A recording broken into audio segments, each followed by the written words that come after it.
ए राजा कहियो माहुर खा के मर जाई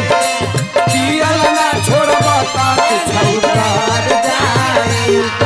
ए राजा कहियो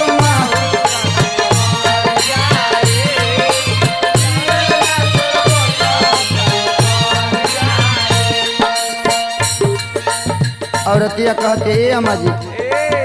कहतरू ए बबुआ बो ए ना चुप रह ए पिया दे तेरा मुंह में पिया दे अच्छा औरतिया कहते ए अम्मा जी